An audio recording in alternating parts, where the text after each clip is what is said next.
Ah, não faz sentido nenhum, né? O Endrick é um jogador que acabou de chegar lá, é um jogador de 18 anos, é um jogador que tem muita personalidade, é um jogador que precisa de um tempo para se adaptar. Não é todo dia que você chega. Isso eu estou falando, não é a minha opinião, tá? É minha apuração.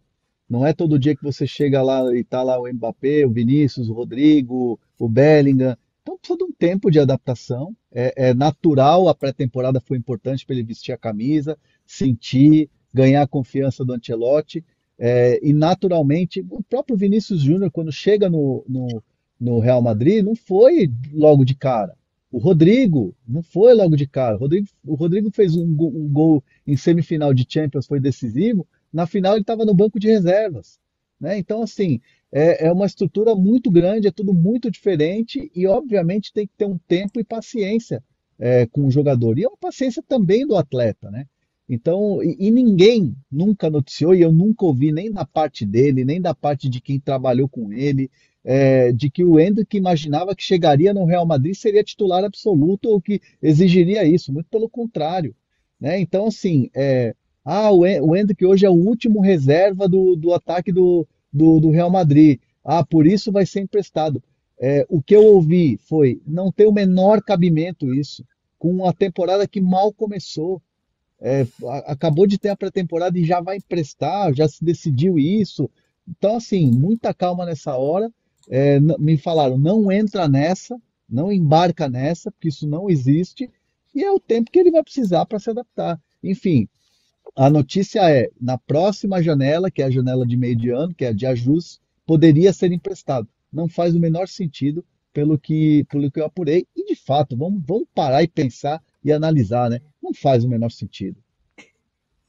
É muito Até porque o importante, né, isso Roselu que você está agora. falando, André, né, porque a gente viu várias notícias falando disso, e essa pressa pode prejudicar o jogador, né, PVC? Essa pressa em Não, noticiar, né? primeiro que o Roselu, que era o reserva, foi embora. Então, era o reserva do ataque. Então tem um espaço para o Henrique ser o centroavante reserva. Ele é um jogador de 18 anos. Mas ele é um jogador de 18 anos que, outro ponto, o Ancelotti não quer fora do elenco.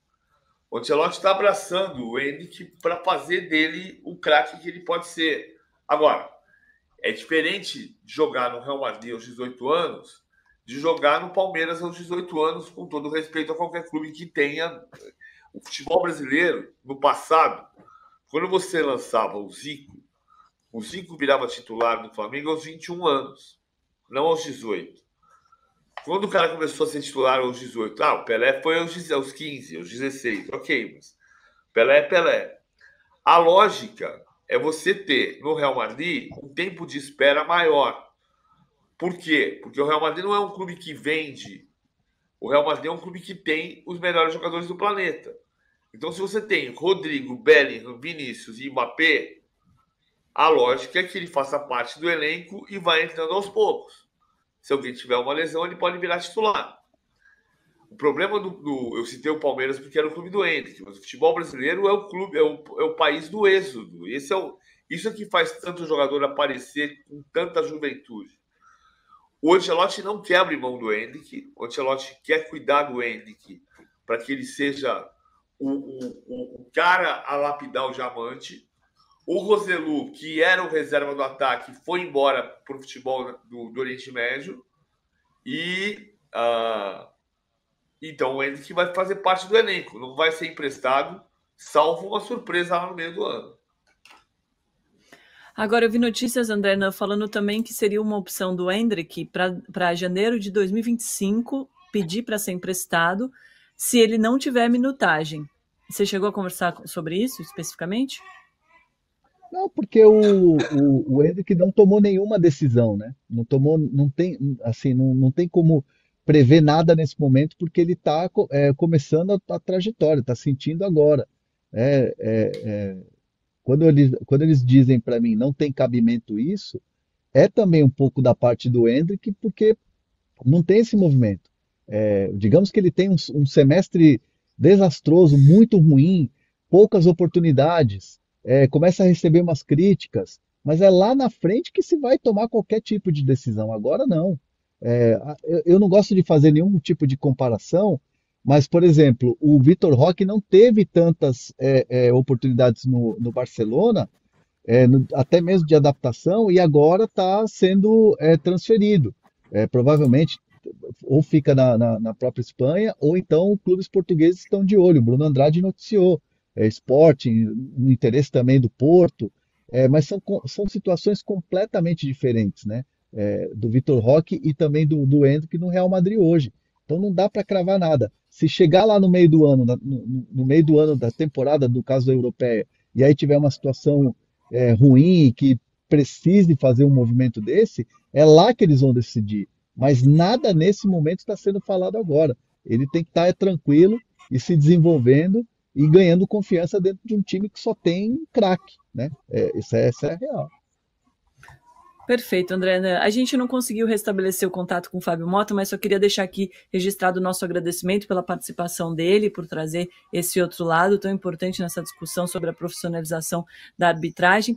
E já que falamos de arbitragem, PVC, uma última notícia aqui, o Palmeiras está contestando a súmula do Klaus no Clássico.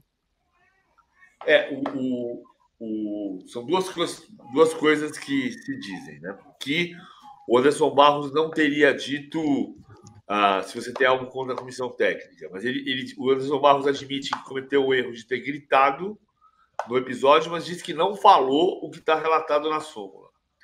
E que o João Martins também não teria dito o que está relatado na súmula. Há depoimentos do lado São Paulino de que o João Martins, de novo, tentou partir para cima do Klaus no túnel, mas que não há uma agressão. Então, vamos ver o que vai acontecer na STJD. O Palmeiras tem todo o direito de dizer o que está dizendo. Ou seja, se o que está escrito na súmula não é ipsis literis o que foi dito, o Palmeiras tem o direito de contestar. Como é que vai se fazer? Vai ser a palavra de um contra a palavra do outro.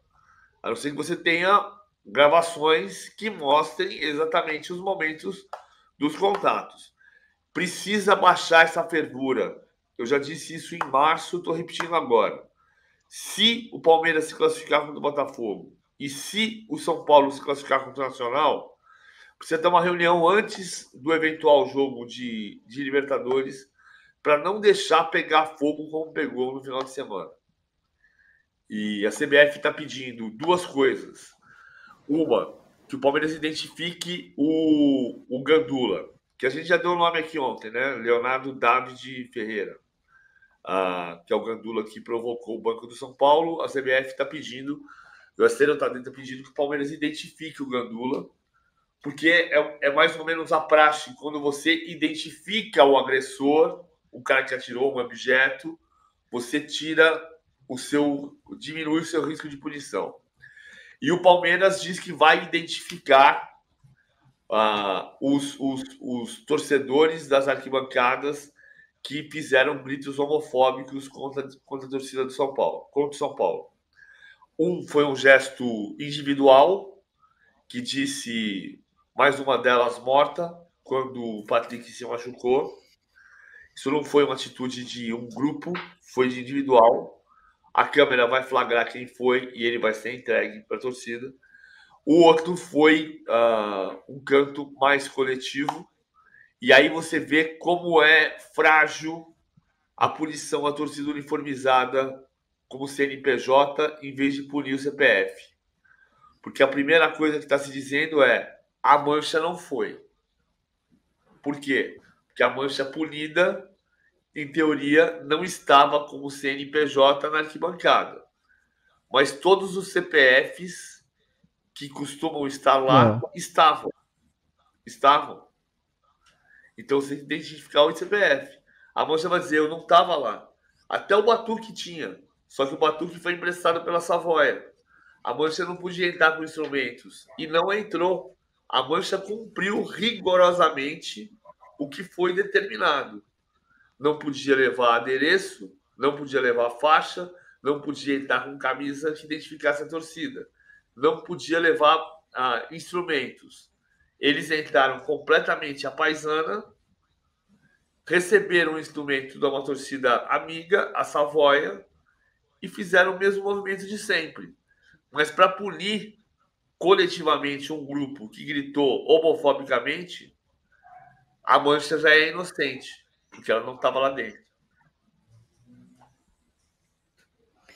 Última notícia aqui para a gente encerrar, matéria da Marília Ruiz, grandíssima. Fala aqui ó, que o PSG não se assustou com o pedido do Palmeiras e vai sim subir a oferta pelo volante Richard Hughes, 20 milhões de euros, mais ou menos, bagatela de 120 milhões de reais, PVC. Se pagar a multa, vai. Se não pagar a multa, não vai. A Leila falou que não vai abrir mão, né? E a multa... Desculpa, Ana, não, o Palmeiras não quer vender. Não, o Palmeiras não quer vender o Richard Hughes. O Palmeiras não quer vender. O Palmeiras ele entende que as vendas que foram feitas, jogadores que não fazia sentido já ali, né? Vamos puxar o Arthur, vamos puxar ali o próprio Luan, que tinha uma história. Então, assim, o Endrick já estava acordado que ele iria quando tivesse 18 anos. Mesma coisa do Estevão.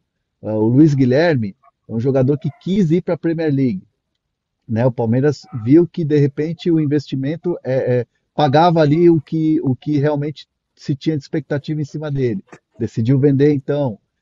Mas o Richard Hughes é um jogador muito importante. É um jogador que o Abel não quer se desfazer. Então, por isso, o Palmeiras vai fazer jogo duro e não deve vender o Richard.